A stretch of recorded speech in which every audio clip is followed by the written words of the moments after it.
everyone, welcome to my channel Crochet Rainbows and Butterflies.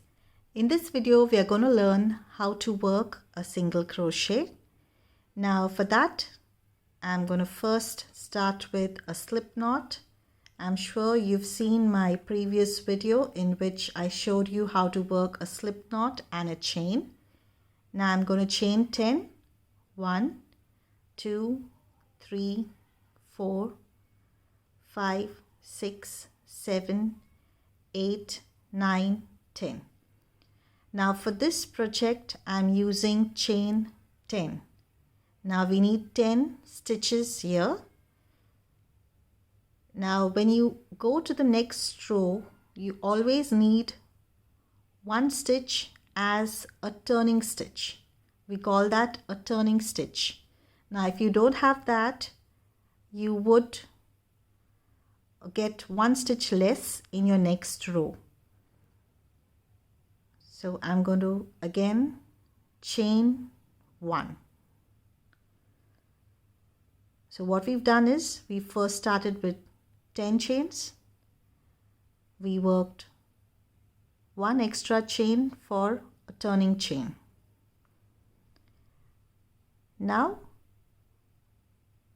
you have your yarn on your loop.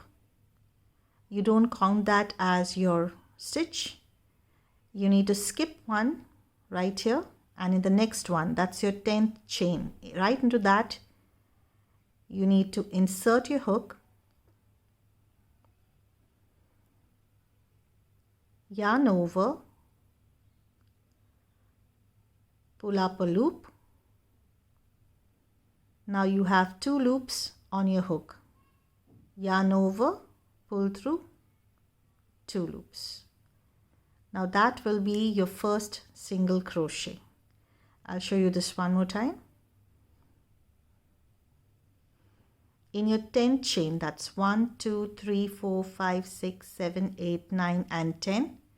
Right into the 10th chain, you insert your hook.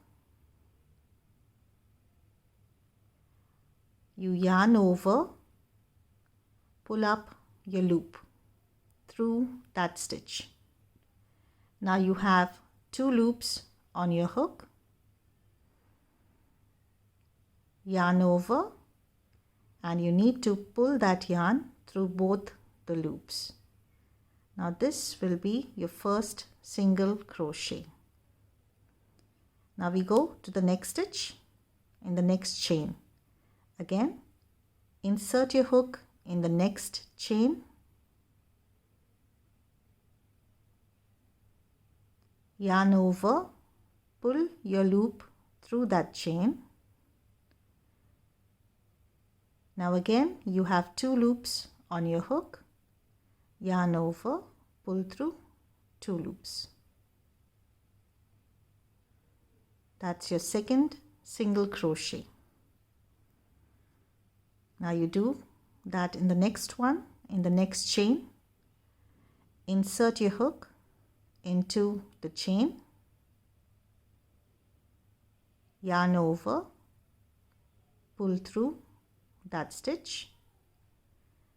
You have 2 loops on your hook, yarn over and pull through both the loops.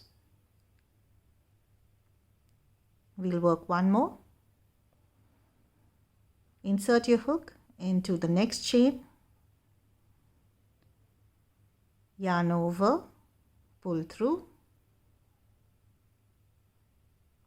You have 2 loops on your hook, yarn over, pull through both loops. And that is how you work your single crochet. Now if you continue working your single crochet right up till here, you will have 10 single crochets. I hope you enjoyed this video. In my next tutorial, I'm going to show you how to work a double crochet. Thank you for watching and happy crocheting. Don't forget to subscribe to my channel. Thank you.